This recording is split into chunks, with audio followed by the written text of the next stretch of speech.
আসসালামু আলাইকুম ওয়া রাহমাতুল্লাহি ওয়া বারাকাতুহু। ইন্নাল হামদালিল্লাহ নাহমাদুহু ওয়া নুসাল্লি আলা রাসূলিহিল কারীম। সুপ্রিয় দর্শক, দেশের বাইরে যে যেখান থেকে এই মুহূর্তে আমাদের সাথে যুক্ত হয়েছেন, সবাইকে স্বাগত জানাচ্ছি। আমি ওবায়দুল্লাহ আল কাফি। দেখছেন আপনাদের প্রিয়জনের নেক্সাস টেলিভিশনের নিয়মিত আয়োজন ব্যাকপেন্স বিস্কিটস নিবেদিত ইসলামী জীবন বিধান। সরাসরি সম্প্রচারিত আয়োজন শুরু করছি মহান রব্বুল আলামিনের পবিত্র নামে। বিসমিল্লাহির রহমানির রহিম। যিনি এক এবং অদ্বিতীয়, পরিচিতার শানে সুবহানাল্লাহি ওয়া বিহামদিহি আদাদা খালকিহি ওয়া রিদা নাফসিহি ওয়া জিনাতা আরশিহি ওয়া মিদাদা কালিমাতিহি। রাসূল করিম সাল্লাল্লাহু আলাইহি ওয়াসাল্লামের শানে পড়ছি আল্লাহুম্মা সাল্লি ওয়া সাল্লিম আলা আবদিকা ওয়া হাবিবিকা মুহাম্মাদিন ওয়া আলিহি ওয়া সাহবিহি আজমাইন। সুপ্রিয় দর্শক, অন্যান্য দিনের মতো আজ আমরা একটি নির্দিষ্ট বিষয় নিয়ে আলোচনা করব, আর সে বিষয়টি হচ্ছে জুলুমের পরিণতি। এই ভয়াবহতা নিয়ে আলোচনা করার জন্য স্টুডিওতে আমন্ত্রিত হয়েছেন খ্যাতিমান ইসলামিক স্কলার, বিদগ্ধ আলেমে দ্বীন শায়েখ ডক্টর মোহাম্মদ মতিউল ইসলাম হাফিজহুল্লাহ। চলুন প্রথমে আমরা শায়েখের সাথে সালাম বিনিময় করে নিচ্ছি। আসসালামু আলাইকুম রহমতুল্লাহ। ওয়ালাইকুম আসসালাম ওয়া রাহমাতুল্লাহি ওয়া বারাকাতুহু। শাইখুল ফাদিল, কাইফা হালুকুম? আলা নি'মাতিল্লাহ, আলহামদুলিল্লাহ, ভালো আছি। ও কাইফা আনতাল? আলহামদুলিল্লাহ, না বিখাইরিন কাযালিক ওয়ালিল্লাহিল হামদ। আপনি কষ্ট করে আমাদের নেক্সাসে এসেছেন, সময় দিচ্ছেন, এই জন্য নেক্সাস পরিবারের পক্ষ থেকে অনেক অনেক শুকরিয়া জানাচ্ছি। শুকরিয়া আপনাদেরকেও আমাকে আহ্বান করার জন্য। শুকরিয়া। সুপ্রিয় দর্শক, আপনাদেরকে প্রীতি ও শুভেচ্ছা জানাচ্ছি যারা এই মুহূর্তে নেক্সাসের পর্দায় চোখ রেখেছেন এবং ইসলামী এই আয়োজনটি উপভোগ করছেন। আগেই আমরা জানিয়ে দিয়েছি আজকের বিষয় হলো জুলুমের পরিণতি। আল্লাহ রাব্বুল আলামিন পবিত্র কালামুল্লাহ শরীফের ভয়াবহতা সম্পর্কে আমাদেরকে জানিয়েছেন যে জুলুমকারীকে আল্লাহ তাআলা মাফ করেন না। জুলুমকারীর শাস্তি দুই রকম হয়, শায়েখের কাছ থেকে আমরা সেগুলো জেনে নিব। দুনিয়াতেও শাস্তি হবে, আখিরাতে তার জন্য শাস্তি বাকি থাকার পরেও। তবে শায়েখের কাছে আলোচনায় যাওয়ার আগেই জানিয়ে দিচ্ছি, স্ক্রিনে প্রদর্শিত হচ্ছে একটি নাম্বার, তা ব্যবহারের মাধ্যমে আপনিও আমাদের এই জমজমাট আয়োজনের সাথে যুক্ত হবেন এবং বিভিন্ন বিষয়াশয় নিয়ে প্রশ্ন করে জেনে নিতে পারবেন। একই সাথে ফেসবুক এবং ইউটিউবে সরাসরি সম্প্রচারিত হচ্ছে এই আয়োজন, সেখানে মূল্যবান কমেন্টস করে আমাদের সাথেই থাকবেন। চলুন আমরা শায়েখের কাছেই যাচ্ছি। শেখ, জুলুমের পরিণতি এবং ভয়াবহতা সম্পর্কে আমাদেরকে বলুন। বিসমিল্লাহ, আলহামদুলিল্লাহ, সাল্লাতু ওয়াসসালামু আলা রাসূলিল্লাহ ওয়া বাদ। প্রথম জুলুম শব্দটার সাথে একটু আমাদের দর্শকদেরকে পরিচয় করাই দিচ্ছি। জুলম আরবি শব্দ, এটার শাব্দিক অর্থ হচ্ছে ওয়াদউ আশ-শাইই ফি গায়রি মাহাল্লিহি। যে বস্তু যেখানে রাখা প্রয়োজন সেখানে না রেখে যদি অপাত্রে রাখে সেটাকে জুলুম বলা হয়। তো যেখানে একজন লোক আমাকে সম্মান দিবে সেখানে অপমান করতেছে, এটা জুলুম হয়ে গেল। যেখানে আমার প্রতি সহানুভূতির হাত বাড়াবে সেখানে জুলুমের হাত বাড়িয়ে দিচ্ছে, এটা জুলুম হয়ে গেল। তো জুলুম আমরা তো ইন্নাল্লাহা হাররামা যুলমা আলা নাফসি, আল্লাহ নিজের উপরে জুলুম হারাম করেছেন। তারপর বললেন ফালা তাযালামু, খবরদার জুলুম একজনের উপরে একজন জুলুম করো না। তো আমরা জুলুম করার ব্যাপারে নিজে আল্লাহ মানে শস্য পরিমাণ জুলুম করবেন না, তিনি পুত পবিত্র, কেউ মাজলুম হবে না, প্রশ্নই আসে না। জুলুমকে তিনি হারাম করেছেন তার উপরে। আমাদেরকে বলছে তোমাদের জন্য জুলুম করা হারাম, তাহলে হুকুমটা পেয়ে গেলাম জুলুম হারাম হারাম হারাম। এবার যদি আপনার কাছে যাই যে জুলুমের শাস্তি সম্পর্কে, এটা হয়তো আমরা কোরআন হাদিস দিয়েই বললে এটুকু বলতে পারি যে আল্লাহ যখন বলছে এটুকুই বলি, কিন্তু আমি তো আমার ভাষায় প্রকাশ করতে পারবো না জুলুম যে কত বড় জঘন্য অপরাধ। তো আল্লাহ রাব্বুল আলামিন এই জুলুম সম্পর্কে বলছে কোরআনে কারিমে, বহু জায়গায় বহুভাবে এসেছে। আল্লাহ তাআলা একটা জুলুম দুইভাবে হবে, একটা দুনিয়াতে শাস্তি দেবে, জুলুম করেছে তবে সে শাস্তি এই এখন করেছে মাগরিবের আগেই দিয়ে দিতে হবে, বিষয়টা এমন না। বিষয়টা সম্পর্কে একটা হলো দুনিয়াতে তার জুলুমের বিচার হবে। আল্লাহ রাব্বুল আলামিন কোরআনে কারিমে বিভিন্ন আয়াতে, সূরা আনআমে বিভিন্ন জায়গায় বলেছেন। যেমন এক জায়গায় আল্লাহ তাআলা তিনি বলেছেন যে হাদিসের মধ্যে এসেছে ইন্নাল্লাহা ইউমলি যালিম, আল্লাহ জালিমকে একটু ঢিল দেন, হাত্তা ইজা আখাযাহু লাম ইফলিতহু, ধরলে কিন্তু ছাড় দেন না। তো আল্লাহ ছাড় দেন কিছুক্ষণের জন্য, ছেড়ে দেন না। এটাই আল্লাহ রাব্বুল আলামিন কোরআনে কারিমে তিনি বলেছেন, ওয়াকাযালিকা আখযু রাব্বিকা ইযা আখাযাল কুরা ওয়া হিয়া যালিমা ইন্না আখযাহু আলীমুন শাদীদ। ওয়াকাযালিকা আখযু রাব্বিকা ইযা আখাযাল কুরা, এভাবে কোনো জনপদকে শাস্তি দিতে চাইলে ধরেন, ইন্না আখযাহু আলীমুন শাদীদ, আর ধরা দিলে কিন্তু এটা বড় কঠিন। এটা হলো দুনিয়াতে। ইমাম আমিন আশ-শানকিতি রাহিমাহুল্লাহ তিনি আদওয়াউল বায়ান একটা তাফসির লিখেছেন। আদওয়াউল বায়ান 11 খণ্ডে, এটাকে বলা হয় তাফসিরুল কোরআন বিল কোরআন। একবার না এভাবেই আর কি। তাফসিরের বিভিন্ন ধরন আছে, তাফসিরুল কোরআন বিস সুন্নাহ, তাফসিরুল কোরআন বিল কোরআন, তাফসিরুল কোরআন বিল রাই। তো তাফসিরুল কোরআন বিল কোরআন সকল তাফসিরে আছে, কিন্তু উনি একবার ওনার তাফসিরটা 11 খণ্ডে এটা লিখেছেন, কোরআন দিয়ে কোরআনের তাফসির করা। সেখানে এসে তিনি বলেছেন যে আল্লাহ যে একটু ঢিল দিলেন, সেটা একটা হিকমত হলো এটা, আমি আপনি জুলুমের যদি প্রতিরোধ করার মতো সক্ষমতা থাকে তাৎক্ষণিক করি, তখন আল্লাহ যে বলছে একটু ঢিল দেন, কারণ হলো মানুষ হয়তো বা ছেড়ে দিলে আর সুযোগ পাবে না, কিন্তু আল্লাহর থেকে মানে আল্লাহর ধরা থেকে, পাকড়াও থেকে, মানে দুনিয়াতে হোক আর আখিরাতে হোক, কোথাও পালাবার কোনো সুযোগ নেই। এই জন্য তিনি বলছেন যে আল্লাহ রাব্বুল আলামিন যাকে যে পর্যন্ত সুযোগ দেয়, লা তাহসাবান্নাল্লাহা গাফিলান আম্মা ইয়ামালুজ যালিমুন ইন্নামা ইউআখিরুহুম লিয়াউমিন তাশখাসু ফীহিল কুলুব আও তাশখাসু ফীহিল আবসার। তোমরা এটা মনে করো না যে আল্লাহ খুব গাফিল, আমার উপরে এত জুলুম, আল্লাহ একটু দেখে না। না না, তুমি এটা মনে করো না। লা তাহসাবান্নাল্লাহা গাফিলান আম্মা ইয়ামালুজ যালিমুন, জালেমরা যা করে এটা তোমরা মনে করো না যে আল্লাহ বোধহয় গাফিল, এদিকে আর আল্লাহর খেয়াল নেই। ইন্নামা ইউআখিরুহুম লিয়াউমিন তাশখাসু ফীহিল আবসার, একটু সুযোগ দেন তিনি, একটু ছাড় দেয়া। ফামাহিলিল কাফিরিনা আমহিলহুম রুওয়াইদা, কাফেরদেরকে কুফর ও জুলুম, শিরক ও জুলুম, আবার অন্যান্য জুলুম ও জুলুম। তো বলছে যে আল্লাহ এদেরকে একটু ঢিল দিয়েছেন। তো কেন ঢিল দিলেন? বলছেন যে এরা তো আল্লাহর পাকড়াও থেকে, শাস্তি থেকে এটা না, যদি দুনিয়াতে দিয়ে দেয় আল্লাহ প্রয়োজন মনে করেন, বা কিছুটা দুনিয়াতে দিয়ে দিবেন, দেন আখিরাতে বাঁচার কোনো উপায় নেই। আয-যুলমু যুলুমাতুন ইয়াওমাল কিয়ামাহ, আখিরাতে অন্ধকার আর অন্ধকারই দেখবে। জালেম যে ব্যক্তি, বিশ্বাস করুন, যদি শুধু কোরআনটা পড়ে, অনুবাদটা পড়ে জুলুমের পরিণতি সম্পর্কে জেনে কোনো ব্যক্তি জানতো, তাহলে ওই ব্যক্তি আসলে, মানে আমার একটা, সবসময় আমি একটা কথা বলি, আল্লাহ ও রাসূলের যে কোনো একটা কথাকে মানদণ্ড ধরে যদি একজন ব্যক্তি, একটি পরিবার, একটি সমাজ, একটি দেশ, একটি পৃথিবী চলা শুরু করে, তাহলে সে পৃথিবী সুন্দর হয়ে যাবে।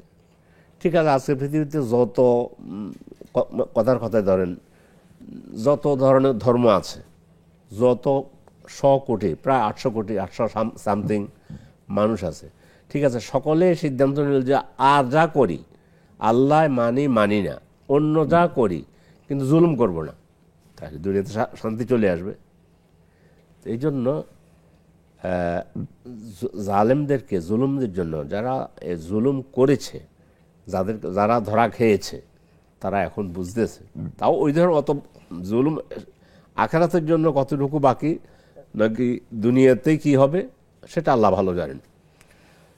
এই যে কথার কথায় ধরে নিন আপনি, আমরা বলতে পারি যে কথার কথায় দেশের 1000 কোটি টাকা মেরে নিয়েছে, দেশের 10টা 15টা 20টা এতটা ব্যাংক খালি করে দিয়েছে, নাই সব নিয়ে গেছে, জুলুম করেছে মানুষের উপরে। এটা হলো জনগণের উপর জুলুম। সেই জুলুম এখন অবস্থা এমন এসে দাঁড়িয়েছে, শোনা যায়, নাম আমরা কারো নেব না মিডিয়াতে, ঠিক আছে, নিলাম না, যে অমুক ব্যক্তি এত 1000 কোটি টাকা জুলুম করে নিয়ে গিয়েছে, কিন্তু মায়ের জানাজাতে আসতে পারেনি। এত হাজার কোটি টাকা তার ব্যাংকে আছে, কিন্তু বাবার জানাজাতে আসতে পারেনি। এই হয়েছে, কিন্তু এই হয়েছে মানে তাকে যদি আগে যদি জানতো যে আমার অবস্থা, আমি যে টাকা মেরে নিচ্ছি এই অবস্থার কারণে, এই যে জুলুম করলাম, এই যে জনগণের উপর জুলুম করলাম, জনগণের পয়সা নিয়ে যাচ্ছি, আমার জন্য আমাকে হেলমেট পরতে হবে, আমাকে হাতকড়া দিয়ে আসতে হবে বিচারালয়ে, আমার তো মনে হয় এই ব্যক্তি আসলে জুলুম করতো না, বলতো যে না আমার ওই টাকার দরকার নেই রে বাবা, আমার মায়ের জানাজা আমি করতে পারবো না, যদি সেদিন জানতো। শেখ, এই যে মিটফোর্ডে যে একজনকে খুব বাজেভাবে মেরে ফেলা হয়েছে, একেবারে রাস্তার উপর রেখে ইট দিয়ে তার মাথা থেতলে দিয়েছে। আজকের এই যুগে মানে আমরা কোন জাহিলিয়াতে অবস্থান করতেছি আপনি কল্পনা করতে পারবেন না। জাহিলি যুগের কথা আমরা জানি, আমাদের নবীর আগমনের পূর্বের যুগটা ছিল জাহিলি যুগ। সেই যুগে আমরা এটুকু জানি কোন গোত্রের উট আগে পানি পান করবে এটা নিয়ে 40 বছর যুদ্ধ। কিন্তু সে যেটা আমি মারাত্মক মনে করি, মাগুরাতে ছোট্ট একটা মেয়ে বেড়াতে এসেছে নিজে বোনের কাছে, সেখানে তাকে ধরে 4 জনে ধর্ষণ করেছে, এবং যেটা বলতে শরীর লোম শিহরণ করে ওঠে। শেখ, আমরা আসবো ইনশাআল্লাহ একটি বিরতি থেকে এসে তারপর আমি শুনবো আপনার কাছ থেকে সেই হৃদয় বিদারক ঘটনা ইনশাআল্লাহ তাআলা। সুপ্রিয় দর্শক, দেখছেন আপনাদের প্রিয় আয়োজন ব্যাকমেস বিস্কিটস নিবেদিত ইসলামী জীবন বিধান। সময় হলো একটি বিজ্ঞাপন, বিরতিতে যাবার, ফিরছে একটু পর, আমাদের সাথেই থাকুন।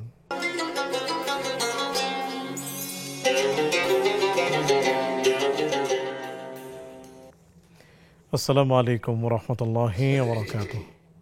সুপ্রিয় দর্শক, বিরতির পর সাদর আমন্ত্রণ জানাচ্ছি আপনাদের প্রিয় আয়োজন ব্যাকমেস বিস্কিটস নিবেদিত ইসলামী জীবন বিধান। আলোচনা করছেন শেখ মতিউল ইসলাম, সাথে আছে আমি ওবায়দুল্লাহ আল কাফি। আলোচনা চলছে জুলুমের পরিণতি। আমরা আলোচনা শুনতে শেখের কাছেই যাব। শেখ, বলছিলেন সেই লোমহর্ষক ঘটনাটি যে বোনের বাসায় বেড়াতে গিয়ে যে কঠিন পরিস্থিতির শিকার হতে হয়েছে। জি, ওই যে লালসার শিকার হয়েছে, আমরা কি ভাষায় বলবো, ধর্ষণের শিকার হয়েছে ছোট্ট মেয়ে, এবং তার ছিল এটা, তার যৌনাঙ্গ ব্লেড দিয়ে কেটে তারপরে সেই নরপশুগুলো তাদের ক্ষুধা মেটাবার চেষ্টা করেছে। মেয়েটা মারা গিয়েছে, দেশকে কাঁদিয়েছে। তো জুলুমের তো একটা শিকার আছে। আমার তো মনে হয় না জাহিলি যুগে আপনি এই ধরনের কোনো কথা আপনার কিছু জানা আছে কিনা, জানা নেই। হ্যাঁ, জীবন্ত মেয়েদেরকে মাটি দিত, ওর চেয়ে তো এটা আরও জঘন্য। যেহেতু জীবন্ত মেরে মাটি দেওয়াই উচিত, যদি তাদের ওর উপরে এটা জিজ্ঞাসা হয় তাহলে মাটি দেওয়া উত্তম ছিল। তো আল্লাহ রাব্বুল আলামিন কোরআনে কারিমে তিনি ফেরাউন সম্পর্কে বলতেছেন যে ফেরাউন এবং তার সৈন্য সামন্তরা খুব অহংকার করেছে। সূরা কাসাসের 39 থেকে 40 নম্বর আয়াত, ওয়াস্তাকবারা হুয়া ওয়া জুনুদুহু, সে মানে ফেরাউন আর তার সৈন্য সামন্তরা অহংকার করেছে, অহমিকা করেছে, ফিল আরদে বিগাইরিল হক, ওয়াজালামু ওয়াজান্নু আন্নাহুম ইলাইনা লা ইয়ারজিউন, ওরা ভাবছে যে আমার কাছে আসতে হবে না। এতে শেখ সানকিতি রাহিমাহুল্লাহ করেছেন, তাফসির করেছেন যে জালেম আল্লাহ থেকে তো পালাতে পারবে না, তো মানুষ তাড়াহুড়া করে, এই জন্য মানুষের হাত ছাড়া হয়ে গেলে তো আর তো আমি পারবো না, কিন্তু আল্লাহর কাছে দুনিয়া আখিরাতে কোথাও তো পালাইতে পারবে না। তা আল্লাহ তাআলা এই জন্য এইভাবে বলছেন লা ইয়ারজিউন ফাআখাযনাহু ওয়া জুনুদাহু ফানাবাযনাহুম ফিল ইয়াম্মি, নাবযুন মানে নিক্ষেপ করা, আপনি ফেলে দিলেন। এমন না, লিআন্না আমরা আল্লাহি বাইনাল কাফি ওয়ান নুনি, আল্লাহ ফেরাউনকে শাস্তি দেবে এটা এমন না যে আল্লাহও একটা সৈন্য তৈরি করে রেখেছে। বাইনাল কাফি ওয়ান নুন, কোনের মাধ্যমে প্রথম মুসা আলাইহিস সালামকে বলছে ইদরিব বিআসাকাল বাহর। কি ঘটনা, কি চমৎকার! দেখেন আল্লাহ ইচ্ছা করলে নেককারদেরকে কেমনে বাঁচাতে পারে, জালেমকে কেমনে ধ্বংস করতে পারে। মুসা আলাইহিস সালামকে আল্লাহ তাআলা তিনি সূরা মধ্যে শুআরার মধ্যে, আমাদের দর্শকরা সূরা শুআরার শেষের দিকে এই ঘটনাটা পাবেন, বিস্তারিত আলোচনা হয়েছে। কয়েক জায়গায় মুসা এবং ফেরাউনের ঘটনাটা উল্লেখ করা হয়েছে জুলুমটা বুঝাবার জন্য। তো আল্লাহ তাআলা বলছেন যে আসরে বিইবাদি ইন্নাকুম মুত্তাবাউন, আপনি রাতের আঁধারে উঠে সকাল ভোর হওয়ার আগে আপনি করেন, আপনাকে অনুসরণ করা হচ্ছে, আপনি দ্রুত রাত্রে বেরিয়ে পড়েন। তিনি বেরিয়ে পড়েছেন মুসা আলাইহিস সালাম।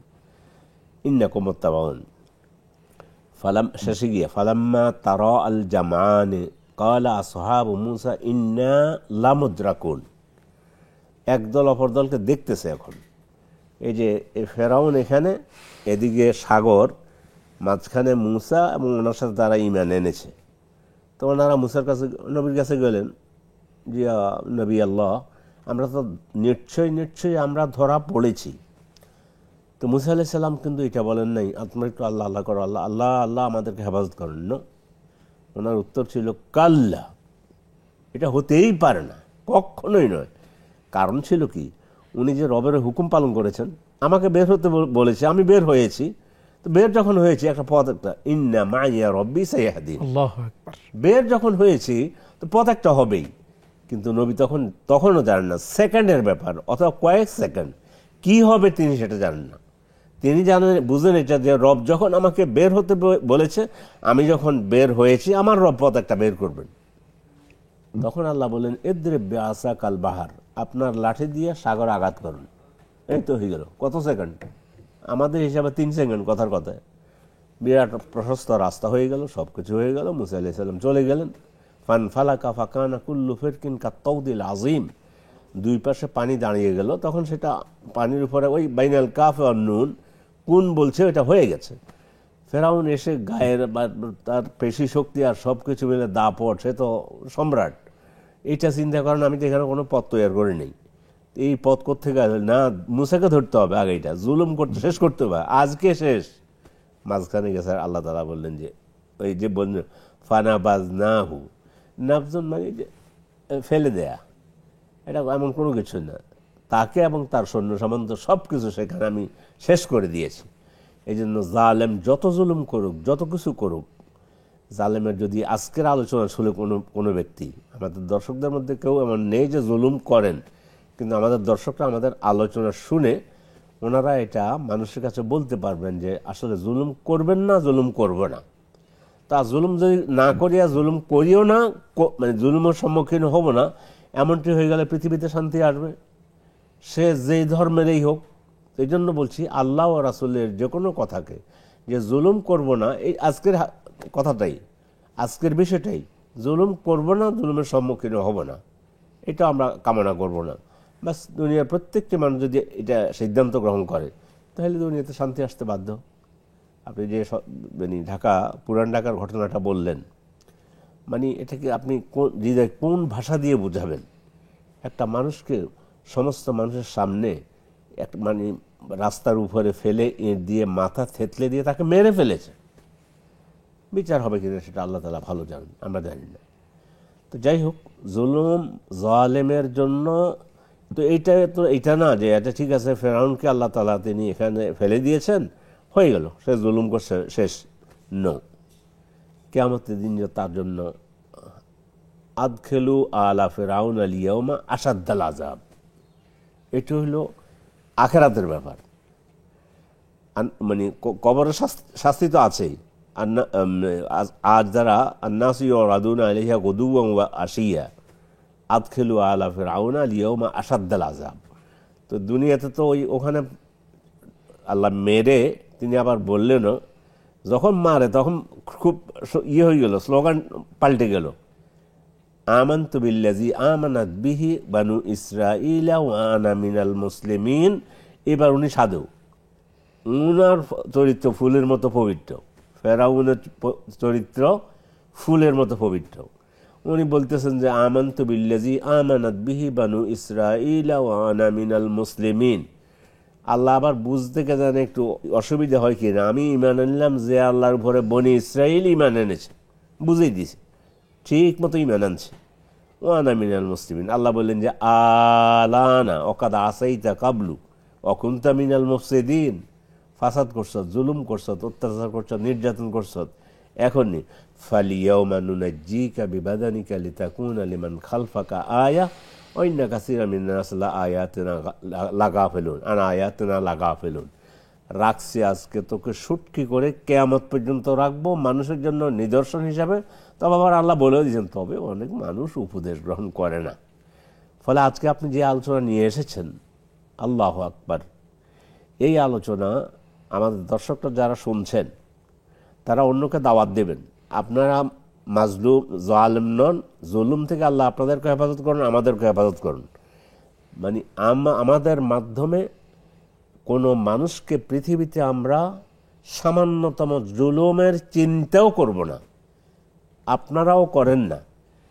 কিন্তু যতজন দর্শক দেখতেছেন এই কথাগুলো যে জালেম তাকে বলুন। এবং হাদিসের মধ্যে আসছো উনসুর আখাকা যালিমান আও মাজলুমা, তোমার ভাই যদি জালেম হয় এবং মাজলুম হয়, জালেম হয় অথবা মাজলুম হয়, জুলুম করলে তো একজন মাজলুম হবে, মাজলুম হলো যার উপরে জুলুমটা করা হলো, ভিকটিম, যে দুইজনকে সাহায্য করো। সাহাবারা বললেন, ইয়া রাসূলুল্লাহ, মাজলুম তো বুঝলাম তাকে সাহায্য করতে পারবো, জালেমকে কেমনে সাহায্য করবো, সে তো জালেম। তখন বলছে তাকে হাত চেপে দেওয়ার, যাতে সে জুলুম করতে না পারে। এজন্য আমরা যদি আমাদের সমাজে জালেম যারা আছে তারা প্রতিহত করি, এই প্রতিহত করার জন্য আমাদের সুযোগ আছে। যেখানে আইনের কাছে সমর্থ করা দরকার, আইন আমরা হাতে তুলে নেব না, কিন্তু জালেমকে জুলুম করা থেকে আমরা বিরত রাখতে পারি। আপনি আমি চেষ্টা করলে, 10 জন চেষ্টা করলে, গ্রামের মানুষ চেষ্টা করলে, এই যে বললাম যে এটা একটা লোককে মেরে ফেলেছে, অন্যরা দর্শকের মতো ভূমিকা পালন করেছে, কোথায় ছিল লোক, সকলের সামনে, তারা এসে ধরতে পারতো।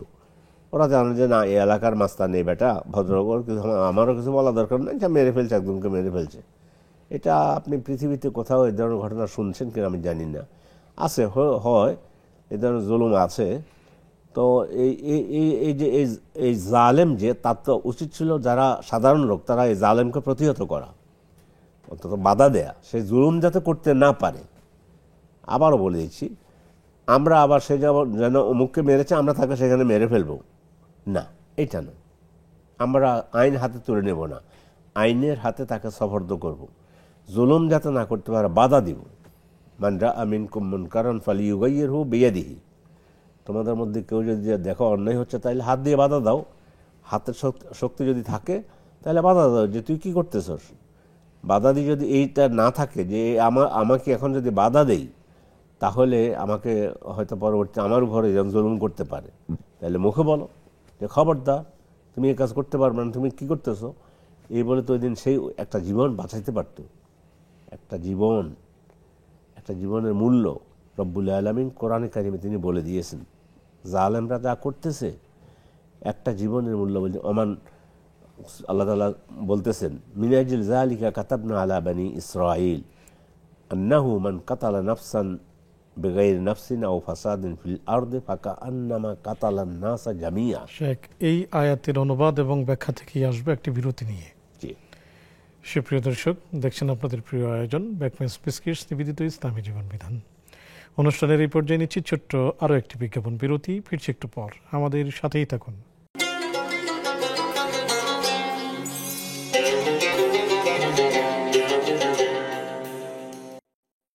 আসসালামু আলাইকুম রহমতুল্লাহি ওয়া বারাকাতুহু। সুপ্রিয় দর্শক, বিরতির পর সাদর আমন্ত্রণ জানাচ্ছি আপনাদের প্রিয় আয়োজনে ব্যাকমেন্স বিস্কিট নিবেদিত ইসলামী জীবন বিধানে।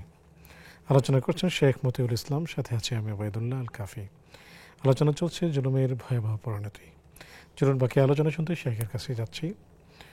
শেখ বলছিলেন কাতালান নাসা জামিয়া, সেই আয়াত থেকে আমরা আসতে চাই। একটি জীবনের মূল্য আল্লাহ তাআলা কোরআনে কারিমে তিনি বলছেন যে মিন আজলি যালিকা কাতাবনা আলা বানি ইসরাঈল আন্নাহু মান কাতালা নাফসান আও বিগাইরি নাফসিন মান কাতালা নাফসান বিগাইরি নাফসিন আও ফাসাদিন ফিল আরদি ফাকাআন্নামা কাতালান নাসা জামিয়া ওয়া মান আহইয়াহা ফাকাআন্নামা আহইয়ান নাসা জামিয়া।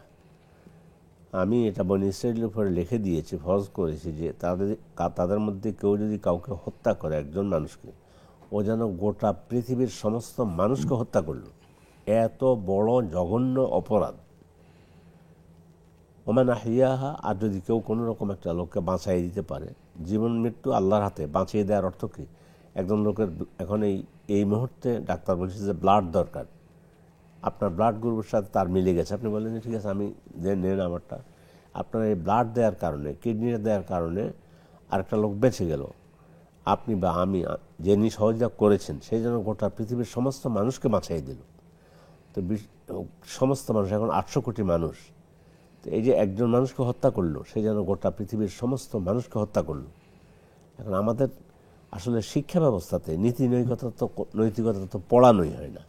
কোরআন হাদিস যাবে, এই যে আজকের আমরা জুলুম সম্পর্কে আলোচনা করতেছি, যারা মাজলুম আর যারা জালেম, উভয়ের জন্য এখানে শিক্ষা দেওয়ার জন্য যদি আমাদের শিক্ষা ব্যবস্থা এটা থাকতো যে অনৈতিকতার কারণে আমরা কিন্তু আমাদের আমরা যেখানে আছে মনে করে যে আমি অনৈতিক, আমার টাকার প্রয়োজন, অনৈতিক হোক নৈতিক হোক কোনো দেখা দরকার নেই, কিন্তু এগুলো যদি আমরা পড়াইতে পারতাম, এগুলো ছোট থেকে শিক্ষা দিতে পারতাম, ছোট অবস্থা থেকেই যদি আমরা শিখাতে পারতাম। আমাদের একজন মুরব্বী আল্লামা শফি রাহিমাহুল্লাহ, উনি একটা কথা বলেছেন যে তুমি তো পিএইচডি পাস করেছো কিন্তু সলাটটা পড়তে পারো না, সলাত আদায় করতে জানে না, আল্লাহ ইবাদত করার জন্য তৈরি করছে, ও তুমি জানো না, এত বড় ডিগ্রি নিয়ে। তো তোমার এই ডিগ্রি থেকে যে ব্যক্তি সূরা ফাতিহা পড়তে পারে সে আরও ভালো, ভাবটা বললাম আর কি। আমাদের শিক্ষা ব্যবস্থাতে নীতি নৈতিকতা নাই। এই যে একটা চ্যাপ্টার লিখবে, আজকে যে বিষয়টা নিয়ে এসেছেন, জুলুম কাকে বলে, জালেমকে, মাজলুমকে, জালেমের শেষ পরিণতি, এইটার উপর যদি আমাকে ইন্টারমিডিয়েট আমার ছাত্রকে পড়ানো হয় এবং জুলুমের কত প্রকার কত ধরন, এগুলো যদি আমরা জানি না, তো এগুলো যদি পড়ানো হতো, শেখানো হতো, বলা হতো, প্র্যাকটিস করা হতো এবং নামাজি করা হতো, নামাজি লোক তো এই ধরনের কাজ করতে পারে না। তো এগুলোর সাথে সম্পর্ক আমাদের শিক্ষা ব্যবস্থায় ওখানেই সমস্যা। এই জন্য জুলুম চলছে এবং এটা মানুষের গা সহ হয়ে গেছে। এই যে একটা স্লোগান বোধহয় ইউটিউবে দেখেছি যে 100 টাকার চোর বা 300 টাকার চোর টাকা আমরা গাছের মধ্যে বেঁধে রাখি, আর 1000 কোটি টাকার চোর টাকা আমরা সার বলে ডাকি। আমাদের কোনো নৈতিকতা কিছু নেই। তো এই জন্য আজকে যে বিষয়টা নিয়ে এসেছেন, জুলুমের জালেম যে, সে জালেম যদি তার দুনিয়াতে পরিণতি কি হবে এবং যে সমস্ত জালেমের পরিণতি হয়েছে এখন একেবারে বাস্তব হচ্ছে, এটাকে যদি আমরা এখান থেকে উপদেশ, আরেক জালেম যদি উপদেশ গ্রহণ করতো যে আসলে তো জুলুমের শেষ পরিণতি তো ভালো না, এর পরিণতি অত্যন্ত খারাপ, তাহলে কিন্তু জুলুমের হাত গুটিয়ে আসত। শেখ, আমরা আবার আসবো ইনশাআল্লাহ তাআলা। আমরা দর্শকদের সাথে একটু কথা বলতে চাই। সুপ্রিয় দর্শক, আমাদের টেকনিক্যালি একটু প্রবলেমের কারণে ফোন কল নেওয়া যাচ্ছে না। যারা আপনারা প্রশ্ন করতে চাচ্ছেন, শেখের কাছ থেকে বিভিন্ন বিষয়ে জেনে নিতে চাচ্ছেন, আপনারা আমাদের ফেসবুক এবং ইউটিউবে কমেন্টস করবেন, সেখান থেকে আমরা শেখের কাছ থেকে জেনে আপনাদেরকে জানাবো ইনশাআল্লাহ তাআলা। শেখ, এই যে কারুন, জি, কারুনের যে ভয়াবহ পরিণতি হয়েছিল কি জন্য যদি বলতেন? কারুনের ভয়াবহ পরিণতি হয়েছিল ওই যে আল্লাহ তো তাকে সম্পদ দিয়েছে, সে সম্পদ নিয়ে মুসা আলাইহিস সালামের মতো নবীর উপরে জুলুম জেনার অপবাদ দিয়েছে, লোক ঠিক করে আনছে, টাকার তো অভাব নেই, লোক ঠিক করে আনছে। আল্লাহ তাআলা তার নবীকে হেফাজত করবেন এই জন্য যে মহিলাকে, যে বাগিয়া যাকে নিয়ে আসছে, আল্লাহর নবী তখন কি বলবেন? সে সাক্ষী দিতেছে, বলে যে তুমি আল্লাহকে ভয় করো। আল্লাহ রাব্বুল আলামিন তার মুখ দিয়ে বের করলেন যে কারুন আমাকে পয়সা দিয়ে এনে মুসার বিরুদ্ধে, ওনার বিরুদ্ধে, ভালো লোকটার বিরুদ্ধে এগুলো বলার জন্য আমাকে নিয়ে এসেছে। এই ধরনের পর্যায়ে চলে গেছে, অথচ তাকে আল্লাহ সম্পদ দিয়েছে। এই জন্য তাকে বলছেও যে ও আহসান কামা আহসানাল্লাহু ইলাইক ওয়ালা তানসা নাসিবাকা মিনাদ দুনিয়া, তোমার দুনিয়ার অংশ ভুলে যেও না। তারপরে বলছে যে মানুষের সাথে সৎ ব্যবহার করার জন্য, সৎ আচরণ করার জন্য করে নাই, বললাম না, নবীর বিরুদ্ধে এভাবে অপপ্রচার চালিয়েছে। বর্তমান সময়েও কি বড় বড় ওলামা একরামকে এরকম অপবাদ দেওয়া হয় কিনা? অপবাদ দেওয়া হচ্ছে মানে কি? এটা তো ভুরি ভুরি আপনি মানে এটা কত বড় বড় আলেমদেরকে নিয়ে জেলে ঢুকিয়ে রেখেছে, কোথায় ঢুকিয়ে রেখেছে, আয়নাঘরে ঢুকিয়ে রেখেছে, 8 বছর কবরের মতো করে একটা কবরের মধ্যে মানুষ মেরে ফেলতে, সেটা এক কথা, কবরের মতো সেখানে রেখে দিয়েছে, যেখানে মানে আলেমরা অপবাদ দিয়েছে, অমুকের সাথে এই করেছে এইটা করেছে, লোক সব ঠিক করে এনেছে। ওই মহিলাকে তো আল্লাহ তাআলা তার জবান দিয়ে বাহির করাইছে যে ইনি মুসা, ইনি নবী, ইনি এগুলো করেন নাই, আমার সাথে কিছু করে নাই, ও আমাকে ধরে এনে এটা করেছে। তো এই জন্য আর আজকে তো যেটা হলো সেটা ওর চাইতে, কারণের চাইতে আরও বেশি মারাত্মক, নিয়ে বড় বড় আলেমরা তাদের সম্মানহানি করার জন্য যা করেছে। হ্যাঁ, ওই তো জালেম জুলুমের শিকার, জালেম জুলুম করলে কি হয়, আর শিক্ষা নেয় না, আসলে উপদেশও গ্রহণ করে না। আল্লাহ তো বলছে ফেরাউন সম্পর্কে, ফালিয়াউমা নুনাজ্জিকা বিবাদানিকা লিতাকুনা লিমান খালফাকা আয়া ওয়া ইন্না কাসীরাম মিনান নাস আন আয়াতিনা লাগাফিলুন। এই জালেমরা জুলুম করে তারপরও যদি মনে করতো যে আমরা আসলে জুলুম করে ফেলছি, এই জন্য আজকে আমাদের অবস্থাই, সেটা নেই। বলতে আমরা লিখে রাখছি আবার এতজন, এদের কাছে এসে হত্যা করতে হবে, তো আসতেছি। আহা, ফাইন্না লিল্লাহি ওয়া ইন্না ইলাইহি রাজিউন। দেখুন, আদম আলাইহিস সালাম ভুল করেছে, তওবা করেছে, নবী রয়ে গেছে। একই ভুল বলতে আরেকটি ভুল শয়তানও করেছে, কিন্তু করে কি করেছে? আবা ওয়াস্তাকবারা ওয়া কানা মিনাল কাফিরিন, অহংকার অহমিকা করে সত্যকে বর্জন করেছে। আদম আলাইহিস সালাম ফাতালাক্কা আদামু মির রাব্বিহি কালিমাত ফাতাবা আলাইহি, আল্লাহ রব থেকে কিছু কথা শিখে নিয়েছেন। কি মজা, কি মানে আল্লাহর সাথে সম্পর্ক নবীর। দেখেন, ভুল একটা হয়ে গেছে, বলছে লা তাকরাবু হাযিহি শাজারা, গাছের কাছে যেও না, চলে গেছে এই শয়তানের ধোকায়। যাওয়ার পরে বুঝে আসছে যে আমার রব তো আমাকে নিষেধ করছিলেন, আমি চলে গেছি, রব আপনি আমাকে ক্ষমা করে দেন। রব্বানা আতিনা রব্বানা যালামনা আনফুসানা ওয়া ইল্লাম তাগফির লানা ওয়া তারহামনা লানাকুনান্না মিনাল খাসিরিন। তো আল্লাহ আমাকে, আপনি এগুলো ক্ষমা চাইছে, আল্লাহ বলছে ক্ষমা করে দিলাম, যান। তবে হ্যাঁ, যেটা হয়েছে আপনাকে জমিনে যেতে হবে, সেখানে আমার পক্ষ থেকে হেদায়েত আসবে, সে হেদায়েত অনুযায়ী চলবেন, আবার আপনার জান্নাতে আপনি ফিরে আসবেন। তো ওনার তওবা কবুল করলেন, নবুয়তের দরজা ওনার ওখানেই রয়ে গেলেন, নবী রয়ে গেলেন। কিন্তু শয়তানের ব্যাপার হইল কি, আবা ওয়াস্তাকবারা, সত্যকে জানার পরও যে আল্লাহ তাকে বলছে সেজদা করো, সে করে নাই, সে অহমিকা করছে। খালাক্তানি মিন নার ওয়া খালাক্তাহু মিন তিন, আমার আগুন থেকে সৃষ্টি করছেন, ওরা মাটি থেকে সৃষ্টি করছেন, কি আসে ওরা আমি করব। তো সে এটা থাকার কারণে ওয়াকানা মিনাল কাফিরিন, সে কাফেরদের অন্তর্ভুক্ত হয়ে গিয়েছে। এই জন্য কুফরির একটা দিক হচ্ছে যে জেনে বুঝে, প্রকারের মধ্যে জেনে বুঝে সত্যকে অহমিকা করে সত্যকে অস্বীকার করাও কাফের, ওয়াকানা মিনাল কাফিরিন।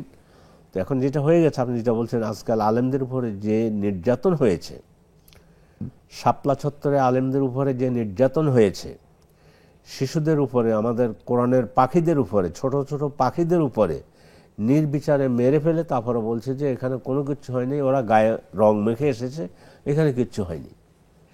এবং এত বড় হত্যাযজ্ঞের জন্য কোনো কমিশন কিন্তু গঠিত হয়নি, না, কিচ্ছু না, এখনো কোনো অনুতপ্ত নেই। না, আসলে মানুষ অনুতপ্ত হতে পারলে যে আসলে আমি তো কাজটা যেগুলো করে আসছি আমি তো ঠিক করি নেই, এটুকু অনুতপ্ত হলে তো হইতো। কিন্তু ওই যে আবা ওয়াস্তাকবারা ওয়া কানা মিনাল কাফিরিন, ওই সত্যের উপরে আছে। তো আমরা যেটা বলছিলাম, আলেমদের উপরে যে নির্যাতন হয়েছে বর্তমান সময়ে, আলেমরা তো যুগ যুগ ধরেই নির্যাতিত, নিপীড়িত এবং তারা উপেক্ষিত। যেমন রিজিম চেঞ্জে অনেক মাদ্রাসার ছাত্র জীবন দিয়েছে, কিন্তু তাদের কোনো মূল্য নেই এবং তারা মূল্যায়িত হচ্ছে না, বর্তমানেও না। এবং এখন বাংলাদেশের যে সিচুয়েশন চলছে, যে প্রকাশ্যে চাঁদাবাজি হচ্ছে, দোকানগুলোকে লুট করা হচ্ছে, হাসপাতালে চাঁদা যাওয়া হয়েছে। আজকেও একটু আগে আমরা একটা ভিডিও দেখলাম, হাসপাতালে চাঁদা যাওয়া হয়েছে, কিন্তু হাসপাতাল থেকে চাঁদা দেওয়া হয়নি, সেজন্য 2 জন মানুষকে মেরে ফেলা হয়েছে। এবং এই যে লোমহর্ষক হত্যাকাণ্ড এবং চাঁদাবাজি, সন্ত্রাস, আচ্ছা, মানুষ কি মানুষের কাছ থেকে কোনো বিনিময় ছাড়া কোনো টাকা চাইতে পারে কিনা? ইসলাম কি বলে? এটা তো সম্পূর্ণ হারামেই।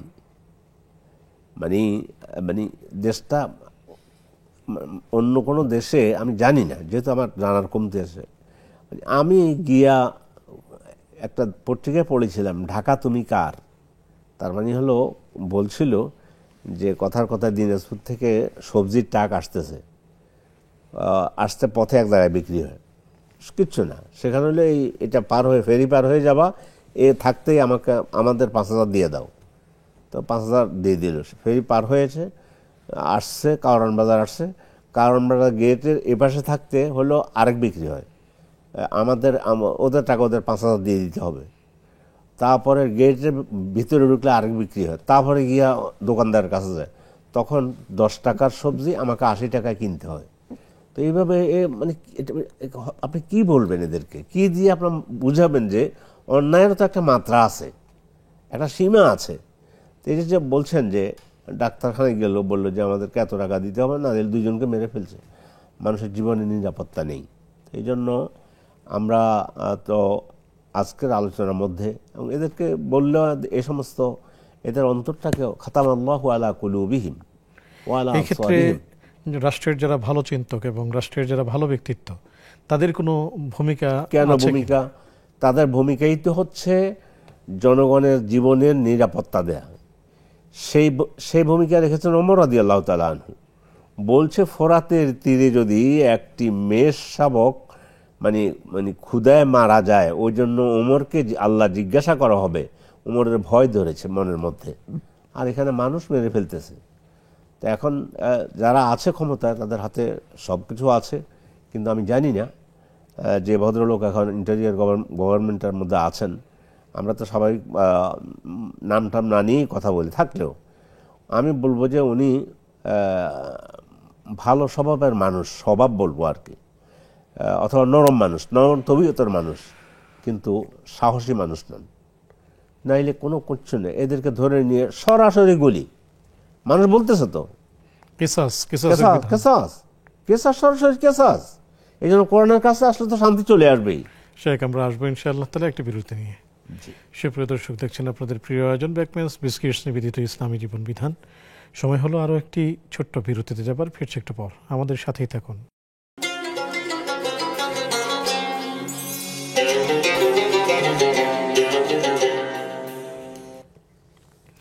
আসসালামু আলাইকুম রহমতুল্লাহি বারাকাতুহু। সুপ্রিয় দর্শক, বিরতির উপর সাদর আমন্ত্রণ জানাচ্ছি আপনাদের প্রিয় আয়োজন ব্যাকমেন্স বিস্কিটস নিবেদিত ইসলামী জীবন বিধানে। আলোচনা করছেন শেখ মোহাম্মদ মতিউর ইসলাম, সাথে আছে আমি ওবায়দুল্লাহ আল কাফি। আলোচনা চলছে জুলুমের ভয়াবহ পরিণতি। আমরা শেখের কাছেই যাচ্ছি। শেখ, আমরা আলোচনা শুনব, তার আগে একজন দর্শক প্রশ্ন করেছেন, জানতে চেয়েছেন যে আসসালামু আলাইকুম ভাইয়া, আমার প্রশ্ন, আমি শুনেছি যে একবার মহানবী সাল্লাল্লাহু আলাইহি ওয়াসাল্লামের স্ত্রী নামাজ পড়ছিলেন, তখন কেউ উকি দিয়েছিলেন, তখন মহানবী সাল্লাল্লাহু আলাইহি ওয়াসাল্লাম এর স্ত্রী নাকি অভিশাপ দিয়েছিল যে উকি মেরেছে সে যেন জহরে কহরে মারা যায়। এই কথাটি কি সত্য কিনা? আমি এই ধরনের সহিহ কোনো হাদিস আমি পাইনি। আমিও পাইনি। জি, জাযাকুমুল্লাহ। শেখ, আপনি বলছিলেন ঘরে উকি মারা সম্পর্কে, বরং বলছে যে এবার যদি কেউ উকি মারে, তার চোখ যদি আঘাত করে চোখ ফুটো করে দেয়, এটা সহিহ হাদিস, সেটা ভিন্ন একটা হাদিস, তাইলে এটা জায়েজ। কেউ যেন কারো ঘরে উকি না মারে, যেটা অনাকাঙ্ক্ষিত এই টাইপের, সেটা আছে, কিন্তু এটা যেটা বলেছেন এটা কোনো হাদিস নেই। শেখ বলছিলেন যে এই যে চাঁদাবাজি, দুর্নীতি এবং বিভিন্ন জায়গায় যে সিন্ডিকেট তৈরি করা এবং মন চাইলেই মানুষের গায়ে হাত তোলা এবং মানুষকে মেরে ফেলা, এই যে সন্ত্রাসী যে কর্মযজ্ঞ, তো এদের ব্যাপারে ইসলাম কি বলে? এদের ব্যাপারে তো সন্ত্রাসীদের জন্য যে ফাসাদ যেটা বলা হয়েছে, ফাসাদ শব্দ এই সন্ত্রাসকে করা হয়, মেইন করে। ওই যে বলছে মিনাজি যালিকা কাতাবনা আলা বানি ইসরাইল আন্নাহু মান কাতালা নাফসান বিগাইরি নাফসিন আও ফাসাদিন ফিল আরদে, জমিনে ফিতনা ফাসাদ করে সন্ত্রাসী কর্মকাণ্ড করে, এভাবে মানুষের উপরে আঘাত করা, মানুষের উপরে জুলুম করা, মানুষকে হত্যা করা, নির্যাতন করা, এজন্য ইসলামী আদালত আছে। আজকে শুধু আজকের জন্য, তাও অন্য কোনো আদালত না, শুধুমাত্র এই সন্ত্রাসীদেরকে দমন করার জন্য ইসলামের বিধানটা যদি নিয়ে আসা হয় এবং কার্যকর করা হয়, তাহলে কিন্তু আপনি দেখবেন যে আগামীকাল আল্লাহর রহমতে বাংলাদেশে আর কোনো সন্ত্রাসী থাকবে না। কেননা রবের বিধান, আল্লাহ তাআলা বলছেন তার বিধান অনুসরণ করার জন্য। তো এবং তোমরা কি আল্লাহর বিধান ব্যতীত অন্য কোনো বিধান অনুসন্ধান করো, অন্বেষা করো, অনুসন্ধান করো? আল্লাহর বিধানের চাইতে উত্তম বিধান কার আছে? তা আল্লাহর বিধানটা ঠিক আছে বাবা, তুমি পর্দা তুমি মানো না, এই বিধান মানো না, কিন্তু আম জনসাধারণ, সেখানে সকল ধর্মের মানুষ, মানুষের জীবনের নিরাপত্তার জন্য, মানুষের জীবনের নিরাপত্তার জন্য আল্লাহর বিধানটা, কেসাসের বিধানটা নিয়ে আসা হোক, আজকে ঘোষণা করা হোক রাত্রে, ইন্টেরিয়র গভর্নমেন্ট যিনি আছেন, যে আমরা আজ থেকে, আজকে সন্ধ্যার পর থেকে আল্লাহর বিধানটা, কেসাসের বিধান কায়েম করা হবে আগামীকাল থেকে।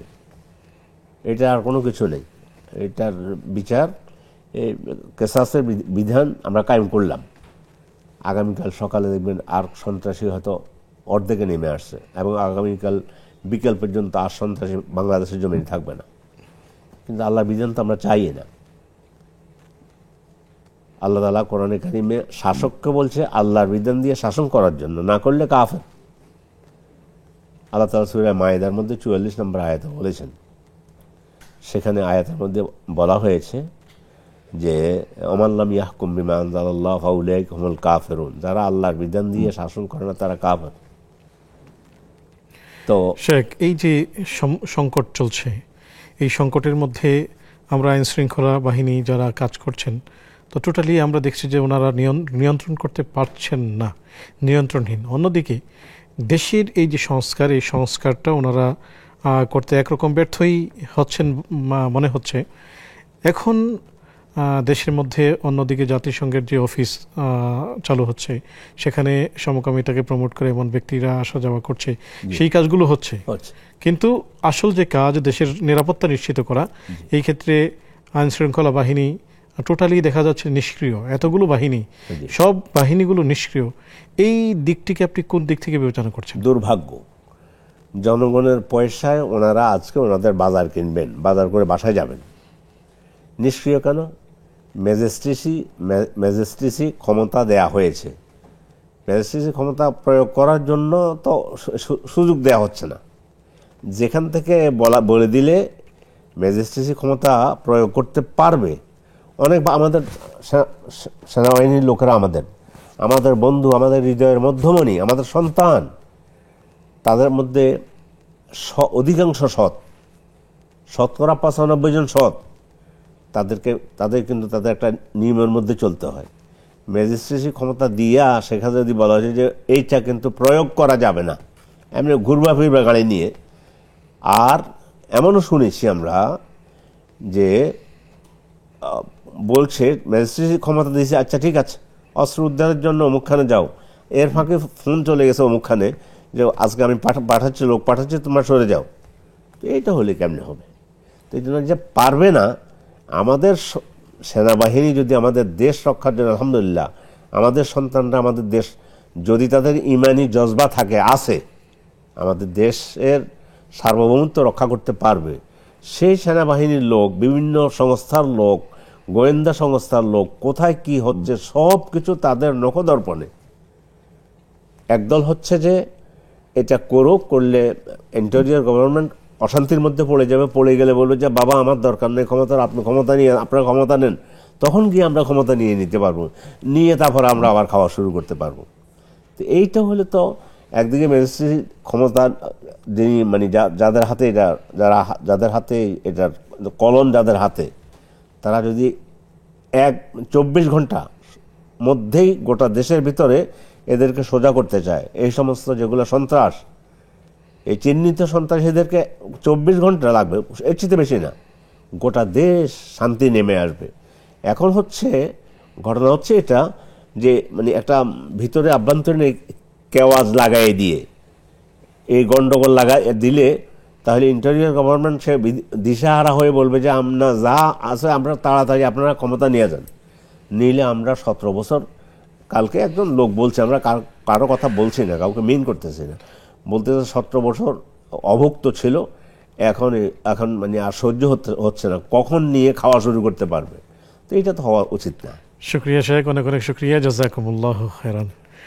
সুপ্রিয় দর্শক, আল্লাহ রাব্বুল আলামিন আমাদেরকে সৃষ্টি করেছেন এবং তিনিই আমাদেরকে দেখছেন। কুল কায়নাতের সকল মালিকানা একমাত্র আল্লাহ তাআলার জন্য। তিনি আমাদেরকে নির্দিষ্ট রোড ম্যাপ দিয়েছেন, আমাদেরকে কি করতে হবে এবং কি করতে হবে না, কি করা যাবে না। যদি আমরা আল্লাহ রাব্বুল আলামিনের ভয় অন্তরে লালন করি এবং কবরকে সামনে রাখি, যে দুদিন আগে পরে সবাই আমরা সেই মাটিতেই যাচ্ছি এবং মাটিতেই মিশে যাব, তাহলে অন্যকে জুলুম করা, অত্যাচার করা, সেগুলো থেকে আমরা বিরত থাকব এবং আমি যেন মানুষকে কষ্ট না দিই, এই প্রত্যয় হোক। তাহলে আজকের এই আলোচনা হবে সার্থক, আজকের এই প্রোগ্রাম হবে সার্থক। আগামী পর্ব দেখার আমন্ত্রণ জানিয়ে আজকের মতো বিদায় নিচ্ছি। সে পর্যন্ত প্রিয় দর্শক, ভালো থাকুন, সুস্থ থাকুন। আসসালামু আলাইকুম ওয়া রাহমাতুল্লাহি ওয়া বারাকাতুহু।